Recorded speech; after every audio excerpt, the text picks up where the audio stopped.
Տիկին Մկրտչյան դարձյալ ինչպես նախորդ զրուցակցից պարագայում առաջին հարցադրումը Արցախի մասին վերջին շրջանում հնչող հայտարարությունների վերաբերյալ է արցախցիների իմասնավորի, ասում է զենք ա եղել, չեն կրակել, ասում են իշխանությունները, առաջին խոսափողը, որ փաստացի չեն կռվել, փախել են, ճողոպրել են եւ Արցախի էլիտան հատկապես, որի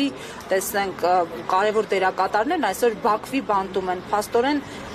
ճողոպրել են Բաքվի բանտ։ Եթե դուք կհիշեք, մենք 2-3 տարի առաջ միասին զրուցում էինք, ես ձեզ ասում էի, որ Նիկոլը ոչ միայն Արցախի հանրապետությունը Թուրքին հանձնելու հանձնառությունն է ստանձնել, այլ նաև էթնիկ զտման եւ ցեղասպանություն իրականացնելու հնարավորությունն է տալու Թուրքին ու Ադրբեջանցուն։ Ինչ ինքը արեց 2023 թվականին, երբ որ Արցախը հայաթափվում էր։ Ինքը կհիշեք, որ ուղիղ եթերով հայտարարեց, որ խաղաղ բնակչությանը ոչինչ չի սպառնում, այդ նույն թեզը օգտագործում էին նաեւ միջազգային հանրության շրջանում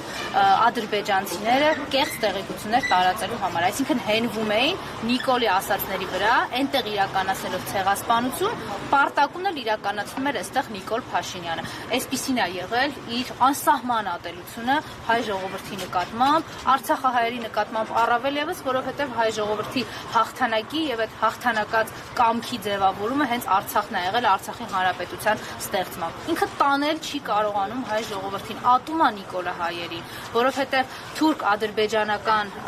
տանդեմի կոկորդին կանգնած է հայկական պետականությունը, հայ ժողովրդի ինքնությունը, հայ ժողովրդի անկախությունը ստեղծելու եւ պահելու երկու հայկական պետություն։ Եկել է այդ ամեն ինչը քանդելու, այդ ամեն ինչը վերացնելու համար։ Բունկերներից միշտ ինքն է հայ ժողովրդի նկատմամբ ինչ-որ փաստաթղթեր ստորագրել հայ ժողովրդի իրավունքների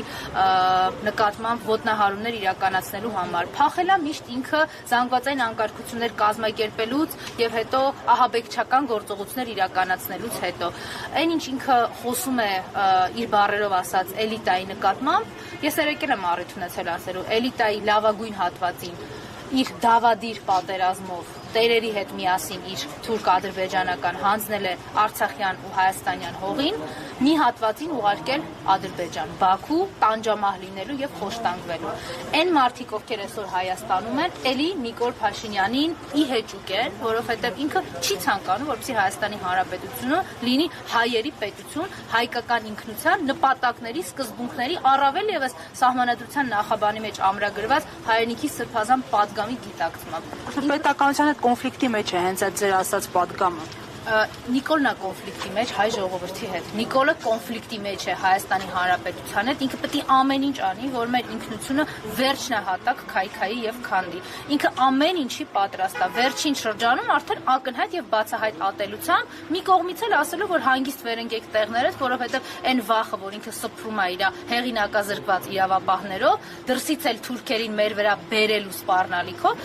այս ամեն ինչի արդյունքում էլ հույս ունի, որպեսզի շարունակի այստեղ իշխանավարությունը։ Հույսերը կարդարանա։ Եթե ամեն ինչ այսպես շարունակվի, ես ցավում եմ, բայց այո, որովհետև իր նկատմամբ համարժեք դիմադրություն չի իրականացվում։ Շատ մարդիկ փորձում են Նիկոլին ներկայացնել որպես քաղաքական ապիկար կամ դարձնել քաղաքականությամբ հետաքրքրվող կամ քաղաքականությամբ զբաղվող ինչ-որ մեկը։ Նիկոլը քաղաքական գործիչ չի։ Ես խորհուրդ եմ տալիս բոլոր ընդդիմադիրներին, մարդկանց, ովքեր իրականում հասկանում են, թե Նիկոլը ինչ կարգի ծառայություններ է մատուցել եւ մատուցում թուրքերի համար, հանուն թուրքերի այդ Էրդողանի դիրքը գրկելու